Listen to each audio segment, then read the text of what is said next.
And now I'd like to give you a full introduction to Jules De Jesús Fritz.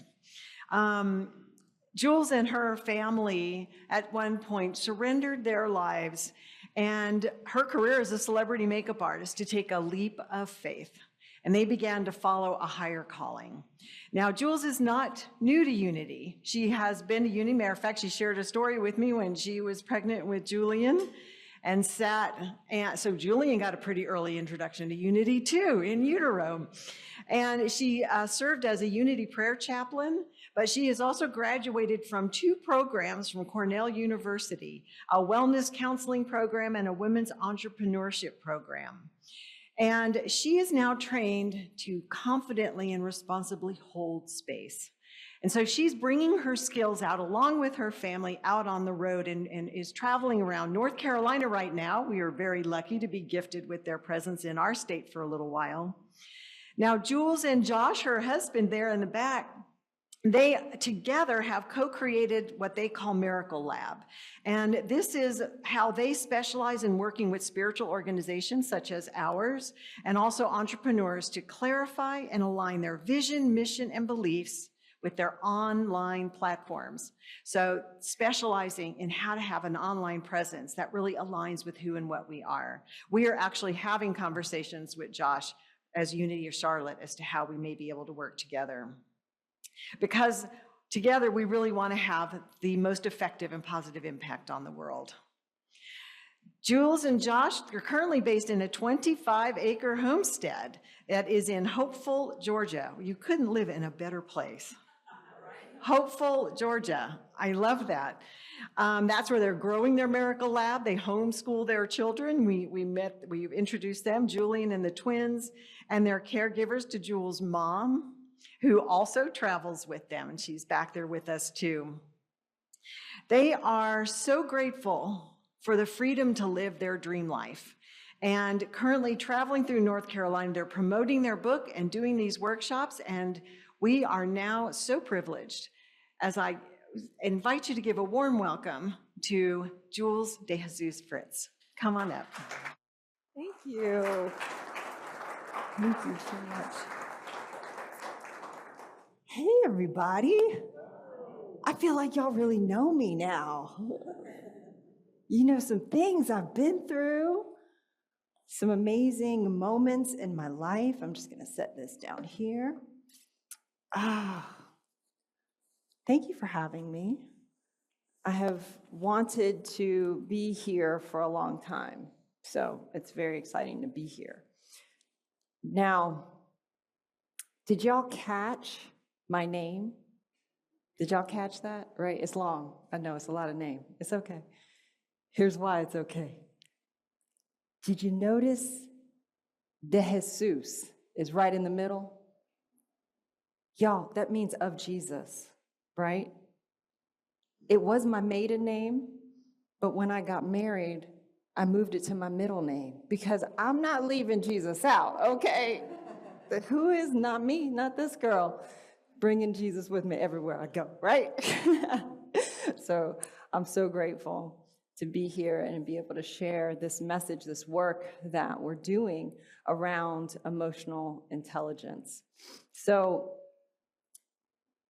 when I first got to Unity of Savannah, I knew something was different. There was a different energy. Everybody agree with me? You walk into a Unity church, you feel it. You feel welcome, you feel the love. And my first ever talk happened at Unity of Savannah. I mean, like ever. Like the first time I ever am going on a stage, I'm on at Unity of Savannah. And my beloved Reverend Dale says, God will tell you what to say. And I was like, okay, yay. Oh, this is going to be so fun. But thankfully, gratefully, God gave me the words. And right now, I open myself up as a vessel to share the words that I'm meant to share with you today. Thank you. Now, that first talk was called Wake Up. And what I did in that talk was I introduced our congregation to their inner roommate. Have y'all ever heard of an inner roommate? It's self-talk. Self-talk. You may or may not be aware that you have it, but we all, in fact, do have self-talk. And so what I did was I introduced the congregation to it. And I introduced the congregation to this idea that you are not your thoughts. You are not your thoughts. That was a divine idea, and we held that in mind. Now, again, it was my first ever talk. So what happened after that was I was lit up. I was fired up. Y'all was firing on all cylinders. I was like, whoa, I love this. I want to do more of this, which was a big change because I was a celebrity makeup artist at the time, and it was a big, big change for me because everybody wants to talk about eyeshadow, and I want to talk about enlightenment and awakenings, and it was just like, kind of a big shift for me. But what I realized was that I needed to be able to dig into this. I really wanted to dive deep. I wanted to learn more. I wanted to grow more and figure out this call, this higher calling on my heart. And so I did that. And as we took our leap of faith and decided to leave Savannah and leave this life that we grew, my big brother Jose sent me a quote. And the quote was from Pema Chodron. You guys know Pema? Beautiful. She's so wise. And that quote is that you are the sky and everything else is just the weather. Isn't that beautiful? You are the sky and everything else is just the weather. So simple and so powerful, because there were days where I forgot and I thought I was the weather. Because when we're flying high, when we're riding high, we know who we are, don't we? Can't nobody tell me anything. I'm good. I know who I am. But what happens on the days when you forget? And it feels hard and it's tough. What happens on those days? We can start to forget and believe that we're the weather. And so I want to teach my kids everything that I learn. I want to instill them with the things that are moving my heart and growing me. It's the beauty of having kids. And so I start to share these ideas. And at the time, I have a 6-year-old and twin 1-year-olds. Y'all caught that too, right? Twins. What a blessing. And so I'm teaching them what to do with big feelings. Because now from the little ones all the way up to the grown-up ones, we all have big feelings. Is everybody with me on that? Everybody feels it. And so I use the idea of the sky to help illustrate this point. And so we were outside working through big feelings. And I told my kids, look up at the sky. See that? Look at the sky. Look how big and bright and beautiful it is. And my oldest, Julian, was like, oh yeah, the sky is so nice. And I said, well, that's you. You are the sky. He was like, oh. I started looking at it a little differently. So yeah, the sun rises, the sun sets. The moon rises, the moon sets. The sky always remains the same. You are the sky. Now the clouds. Let's look at the clouds. The clouds are your feelings. Some really good clouds were moving by that day. And I was like, yeah, so what do you think about these clouds? What cloud is that? And we start naming clouds. He said, oh, that cloud. That's happy cloud. That's definitely happy. I'm like, that is a happy cloud. Look at that cloud. All right, happy cloud. It's a great cloud. Pretty much everybody's favorite cloud, right? What about that cloud? Oh, that one looks like scared cloud. Oh, scared cloud. We know scared cloud too, don't we? I usually say hello to scared cloud on days when I'm going to be speaking. I say, hello, scared cloud. Nice to see you. Thank you for letting me know this is important to me. Next cloud. Oh, that's sad cloud. Sad cloud. That's an important cloud. It's an important cloud to recognize. Sad cloud. Okay. Good. I'm glad you know sad cloud. What cloud is that one? Oh, that cloud's definitely grumpy cloud. Y'all know grumpy cloud? Yeah, we all know grumpy cloud, don't we? Sometimes grumpy cloud wants to hang out too long. Grumpy cloud, though, an important cloud just the same. Grumpy cloud serves a purpose. Now, as we continue to look at the sky and we're looking around and we're like, wow, I am the sky. The clouds are my feelings. Wow, this is amazing, right? We're just having this beautiful visual of a revelation. And then a story starts to develop and he's like, but mama, what if the sky forgets it's the sky? And I'm like, I don't know, bud. What would happen? Because here's the thing, if a child asks you a question, let them answer it. They come up with the best answers. I said, I don't know, tell me, what would happen? The sky forgot it's the sky. And he said, imagine if a little birdie came down and had to whisper to the sky, hey, you're the sky, and remind the sky. And I was like, yeah, exactly. That's what we all need sometimes, don't we? A little birdie to whisper some truth to us, to remind us of who we are, right? And we just kept going with it. What if sky tried to hold grumpy cloud? What would happen? I don't know what would happen. And what if sad cloud also wanted to be held? Oh man, what would happen? And we were just getting lost in the imagination of the story. And it was so fun. And we kept telling the story. And it kept growing. And it grew into something really beautiful. And I'd love to invite Julian up to tell you this part of the story. Is that cool with everybody? You want to meet Julian? Come on up, bud.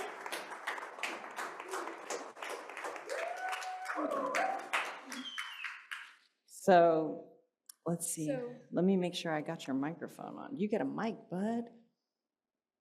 So I thought it'd be great to have you come up and tell the story of what happens next. You got this? Yes. All right. So once we had the whole idea planned out, on the morning of my 7th birthday, I ran into Mama's room. I said, "It's time to write her book." She was like, "What? What?" And I was like, "It's time, right now." And she was like, "Okay." And so we pulled out the computer, and then I told her everything. She just typed it out because I didn't know how to type yet. And then we wrote the story within an hour. And then we were all caught up in this thing trying to find an illustrator because we need pictures for the book, right? And then I was like, well, can't I just do the illustrations? I'm good at drawing. They were like, yeah, that could work. And so I did the illustrations. And at first we were going to make it a coloring book. Well, a colored book, yeah. And then so they tried to get me to color it with crayons, but I didn't like having to color such big things, don't you? And so we decided to make it a coloring book, because whenever we checked out books from the library, they had been colored on. And so we decided to make it a coloring book so kids could feel like they could be the illustrator too, right? Yeah. Yeah, exactly. And y'all, here it is. How cool is that? From a quote to a lesson to a story to a book. And so this book is a coloring book. It's a story book and a coloring book. So that way you can move your big feelings. So thank you for coming up and sharing the story with me. And just so y'all know, this is a 5-star rated book. It is And awesome. I'll be selling them in that room after the workshop.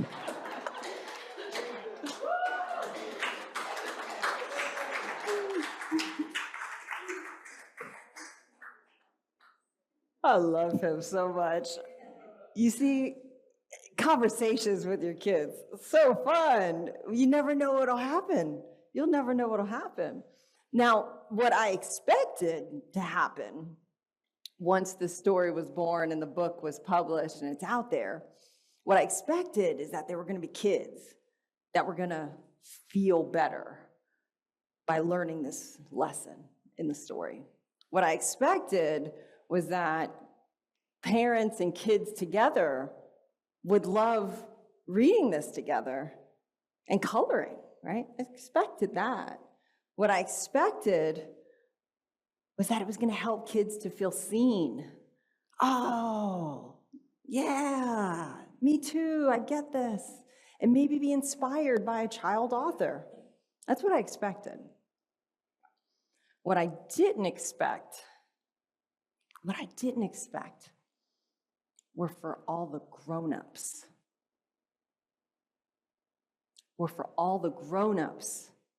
To say, I needed that book. Julian and I were in the pharmacy drive-thru. Is Julian in the car? Is Julian? Yeah. Rolled down the window. Julian, thank you so much for writing your book. I needed that book when I was a kid, and I'm so happy to have it now. Thank you. Tears welled up.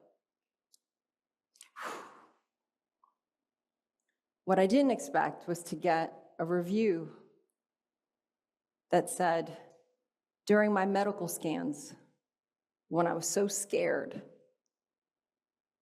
and I felt all of the fear coming to get me, I remembered reading, "You Are the Sky" to my granddaughter, and it reminded me to let go of Scared Cloud.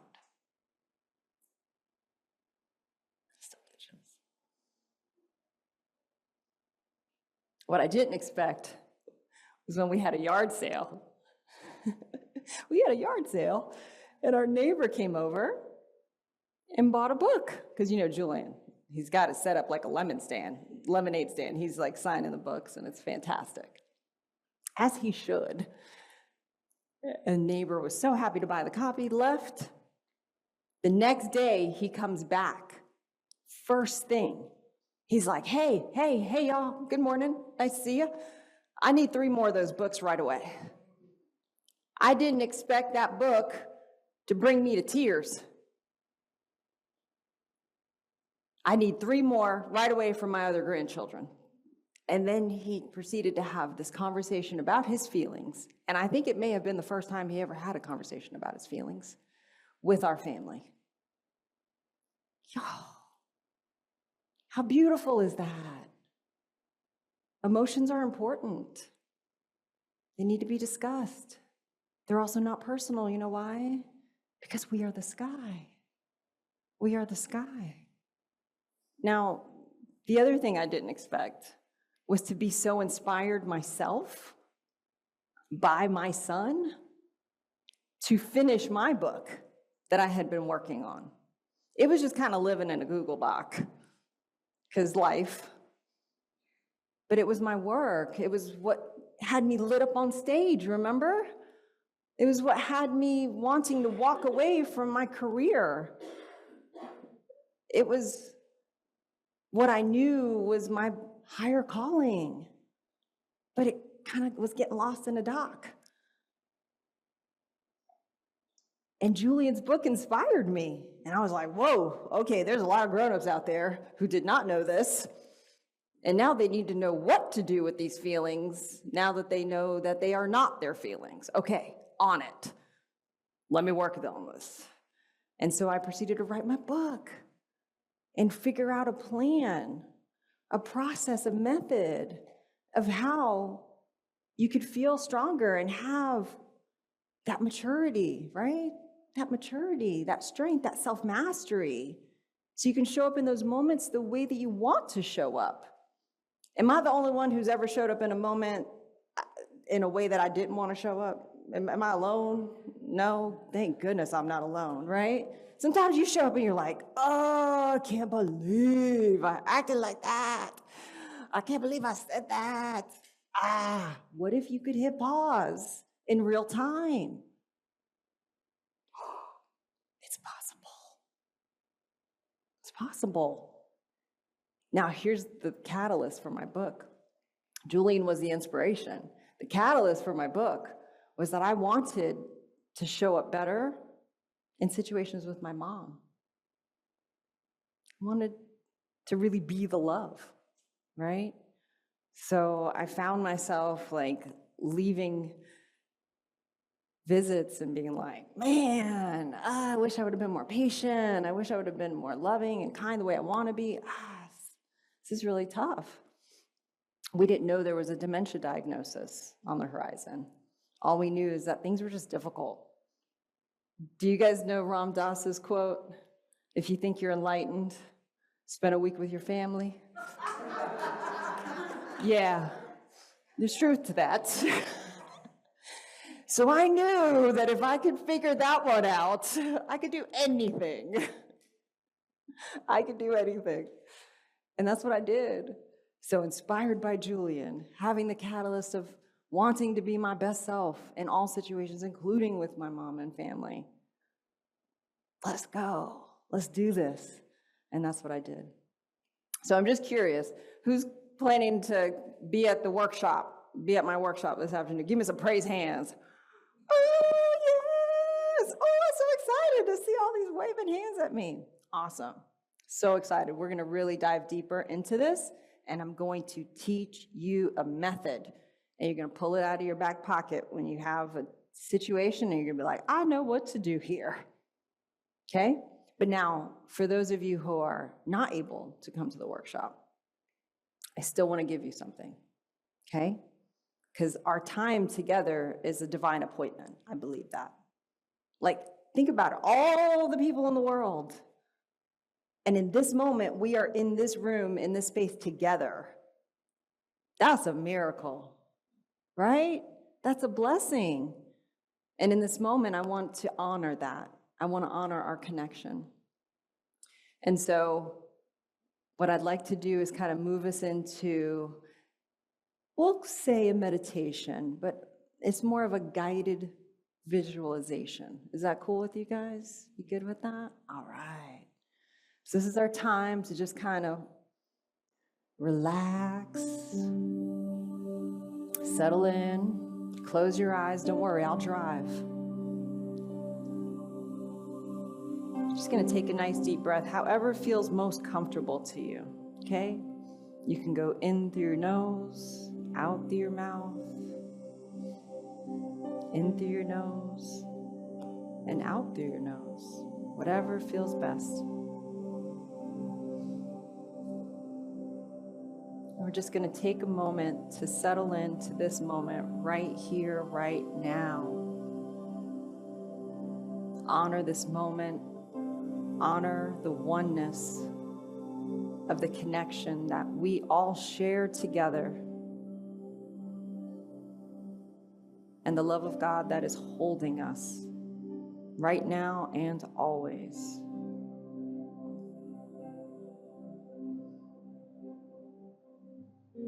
As we continue breathing at a pace that feels comfortable and relaxing to us, I invite you to really settle into your heart space and see it opening. Open to this idea that you are the sky.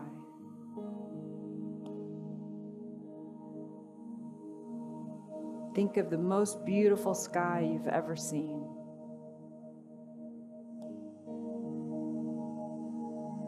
And know that is you.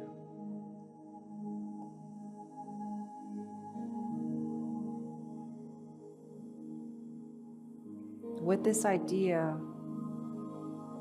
that you are the sky, allow yourself to rest and soak up this moment.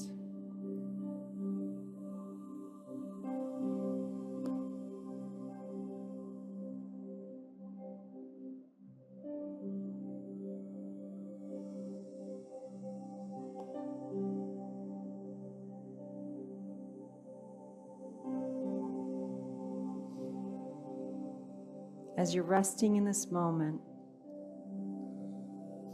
allow yourself to notice.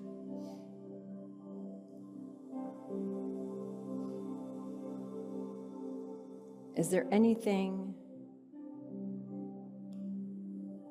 that's blocking you, blocking your awareness to the presence of love?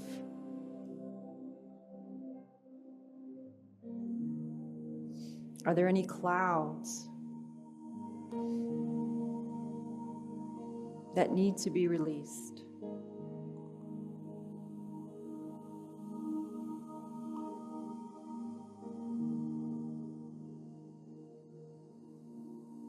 If there are, that's okay.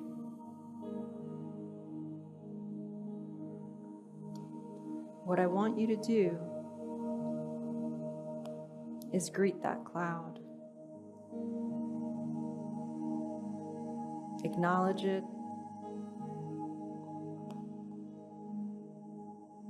Thank it for bringing you information of how you feel, because how you feel matters.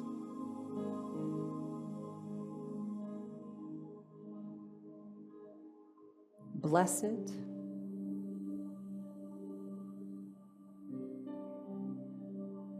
And release it. And just see that cloud continuing to pass by.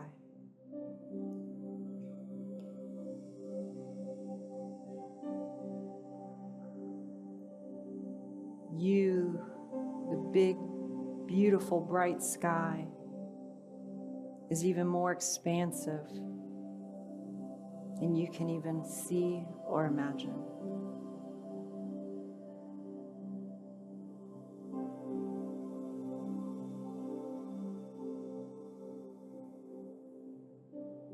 As we need to, we can allow ourselves to do this over and over, allowing clouds to visit and then pass by, thanking them for their information, blessing them and releasing them. Each time we do this,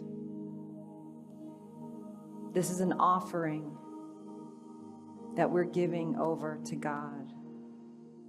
And we're saying, here, you take it. As we unburden our hearts, clear our minds, and open ourselves up as the vessels we are.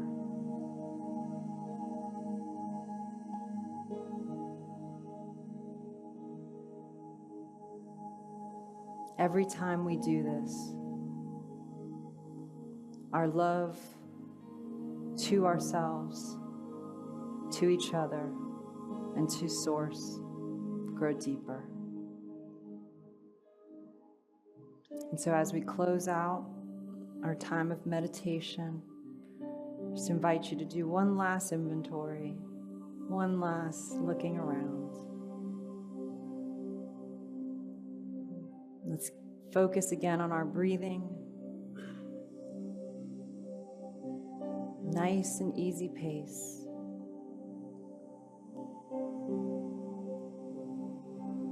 As we breathe in all this moment has for us. All of the love, all of the blessings, all of the miracles that are here. We soak that into our being. As we release and exhale, we let go of everything else. Anything that no longer serves us, we let it go.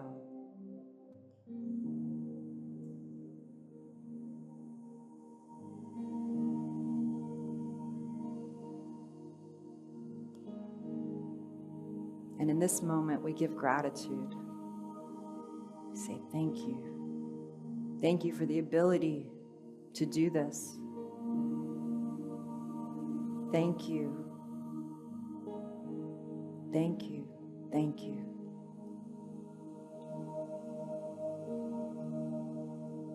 And so it is.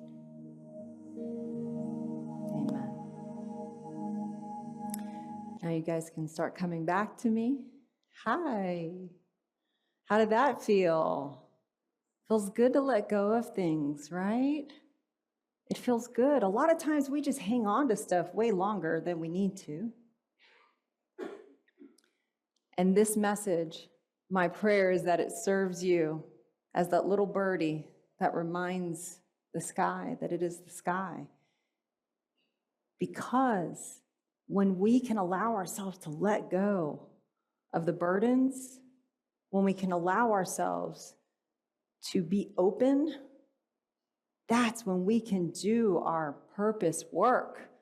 That's when we can do what we're meant to do. We're unblocked, unbothered, and walking in purpose. Can I get an amen on that? Amen. Thank you.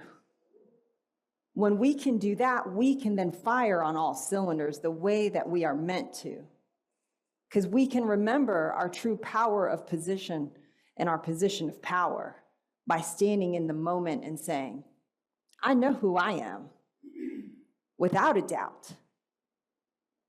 And if you ever forget, allow yourself to take a quick trip outside, look up to the sky and affirm, I am the sky. And so it is. And so it is. Thank you. Thank you.